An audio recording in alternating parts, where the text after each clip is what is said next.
Oats 1 cup, தயிர் 1/4 cup, அரிசி மாவு 2 ஸ்பூன், சின்னதாக கட் பண்ண வெங்காயம், பச்சை மிளகாய் 2, கருவேப்பிலை கொஞ்சம், கடுகு உளுந்தம் பருப்பு தாளிக்கிறதுக்காக, தண்ணி தேவையான அளவு, உப்பு தேவையான அளவு. ஒரு பவுலில் நம்ம எடுத்து வச்சுருக்கிற ஓட்ஸ் எடுத்துக்கலாம். இது கூட புளிக்காத தயிரை சேர்த்துக்கிறேன். தேவையான அளவுக்கு உப்பையும் சேர்த்துட்டு நல்லா மிக்ஸ் பண்ணிக்கலாம். தேவைப்படுற அளவுக்கு கொஞ்சமாக தண்ணியும் சேர்த்துக்கிறேன். இது நல்லா கலந்ததுக்கப்புறமா ஒரு 10 நிமிஷம் அதை ஊறட்டும்.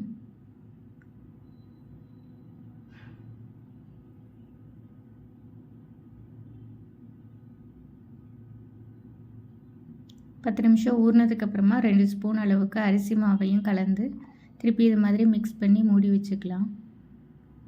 அடுத்ததாக ஒரு கடாயில் எண்ணெய் சேர்த்துட்டு கடுகு உளுந்தம் பருப்பு தாளிச்சுக்கிறேன். வெங்காயம், பச்சை மிளகாய், கருவேப்பிலை எல்லாத்தையுமே சேர்த்துட்டு நல்லா பொன்னிறமாக வறுக்கிற வரைக்கும் வறுத்துக்கணும்.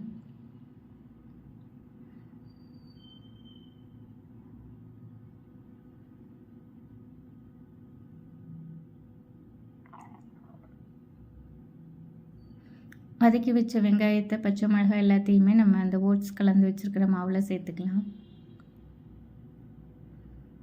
இதையும் நல்லா கலந்துட்டு ஒரு 10 நிமிஷம் அளவுக்கு ஊற வச்சுக்கலாம். 10 நிமிஷம் ஊறினதுக்கப்புறமா அது கொஞ்சம் கெட்டியாக இருக்கும். திருப்பி நம்ம தேவைப்படுற அளவுக்கு தண்ணி சேர்த்து மிக்ஸ் பண்ணிக்கலாம் தோசை மாவு பதத்துக்கு.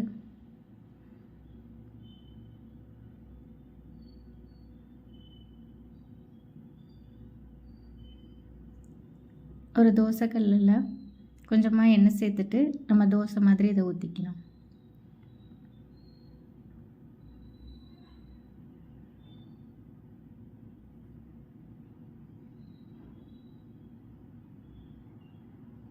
ஒரு 2 நிமிஷம் நல்லா ஸ்லோ ஃப்ளேமில் வச்சுட்டு தேவையான அளவுக்கு கொஞ்சமாக எண்ணெய் சேர்த்துக்கலாம்.